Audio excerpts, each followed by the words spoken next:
السلام عليكم ورحمة الله وبركاته. أهلا وسهلا بكم في فيديو جديد من قناة محمد كريم. امبارح الدنيا اتقلبت وما عادتش على بعضيها بسبب ان الفنان هيثم محمد اتقبض عليه امبارح في شقة في الطلبية وهو بحوزته مخدر الهيروين. هيثم محمد في سنة 2017 وقبلها سنة 2015 اتمسك وهو معاه 4 جرام من مخدر الهيروين، ولكن خرج على ذمة القضية وتم تبرئته في 2015.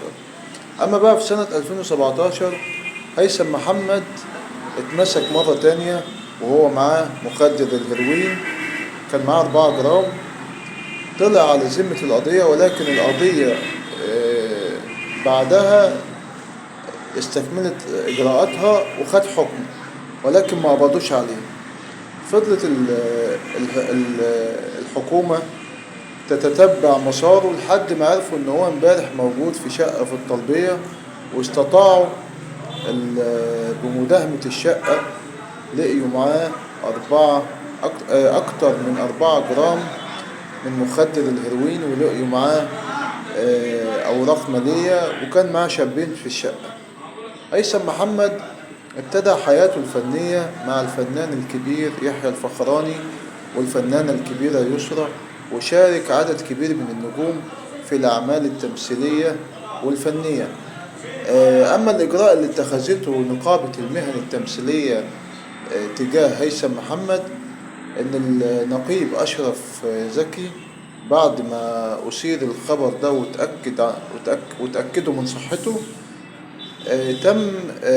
قام الفنان أشرف زكي نقيب المهن التمثيلية بشطب هيثم محمد من نقابة الممثلين، ودلوقتي بتجري التحقيقات مع الفنان هيثم محمد وجاري محاكمته في هذه القضية.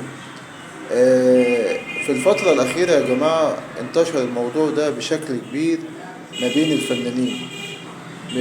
قبله كان الفنان سعد الصغير، وقبلهم كانت الفنانة شيرين، ولكن شيرين كانت بتتعاطى المخدرات وكانت بتتلقى العلاج، وقبلهم كمان كانت الفنانة منى شلبي. فمش فاهم ايه سر ان الممثلين بيشتغلوا في هذا النوع من الجرائم. واحنا مش هنعمم الموضوع على الممثلين كلهم، ولكن بعض الممثلين بيتمسكوا هم بحوزتهم المخدرات. هل هم ده نوع من استغلال لشهرته؟ يعني يقول لك ان ده راجل مشهور فمش هيفتشوه، او الحكومة مش هتيجي ناحيته. مش فاهم. ولكن في الفترة الأخيرة أغلب الممثلين، مش أغلب يعني، مسكوا أكتر من ممثل وهو معاه مخدرات.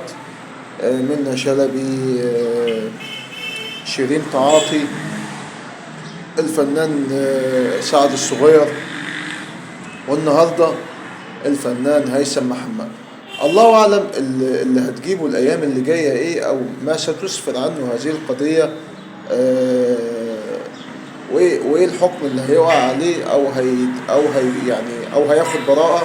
الكلام ده كله في علم الله عز وجل، ولكن احنا ادينا متابعين الموضوع، وانتظروا كل جديد وكل اخبار فنية وكل قضايا فنية وكل اخبار الفن ونجوم الفن مع قناة محمد كريم. دمتم اينما كنتم، والسلام عليكم ورحمة الله وبركاته.